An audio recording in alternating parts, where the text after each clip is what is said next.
కూడా క్రిస్టియన్పేట 5వ వార్డుకి వెళ్ళడం జరిగింది. మరి అక్కడ 5వ వార్డు కార్యకర్తల సమావేశం పెట్టుకొని మరి రేపు జరగబోయే ఎలక్షన్స్ గురించి అదేవిధంగా పోలింగ్ దాని గురించి మేము మాట్లాడుకుంటూ ఉన్నప్పుడు మరి ఎమ్మెల్యే కనుసన్నల్లోనే వైసీపీ కార్యకర్తలు నాయకులు తెలుగుదేశం పార్టీ నాయకులు కార్యకర్తల మీద మరి రాళ్ళు సోడాబుడ్లతో దాడి చేయడం జరిగింది. మేమందరం కూడా శాంతియుతంగా అక్కడ కార్యకర్తల సమావేశం పెట్టుకోవడం జరిగింది. వీటన్నిటికీ కారణం ఎమ్మెల్యే గోపిరెడ్డి శ్రీనివాసరెడ్డి. ఎందుకంటే క్రిస్టియన్పేటలో దాదాపు 4.5 ఎకరాలని గవర్నమెంట్ భూమిని కబ్జా చేస్తే ఎవరైతే మా మీద దాడి చేశారో వీళ్ళందరూ కూడా ఆ గవర్నమెంట్ భూమిని ఆక్రమించుకున్నారు. దాంట్లో కందుల ఎజ్రా, కందా చిన్న, వాళ్ళ ఖాదరు, వాళ్ళ కుటుంబ సభ్యులు వీళ్ళందరూ కూడా అక్కడ ఉన్న స్థలాన్ని ఆక్రమించుకుంటే మేము కోర్టులో వేసి దాన్ని గవర్నమెంట్ స్థలాన్ని కాపాడటం జరిగింది.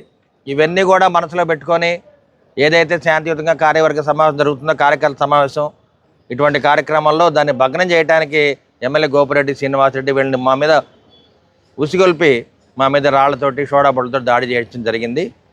దీన్ని తీవ్రంగా ఖండిస్తున్నాము. ఎమ్మెల్యే గోపిరెడ్డి శ్రీనివాసరెడ్డి హస్తం దీని వెనక ఉంది. ఇవాళ ఓటమి భయంతో ఎమ్మెల్యే గోపిరెడ్డి శ్రీనివాసరెడ్డి ఈ విధంగా చేయిస్తున్నాడు. మరి నసరాబాద్ అసెంబ్లీ సెగ్మెంట్లో ఉన్న ప్రజలందరూ కూడా దీన్ని గమనించాలి. మేమందరం కూడా శాంతియుతంగా ఈ ప్రతి ప్రోగ్రాం చేస్తూ ఉంటాము.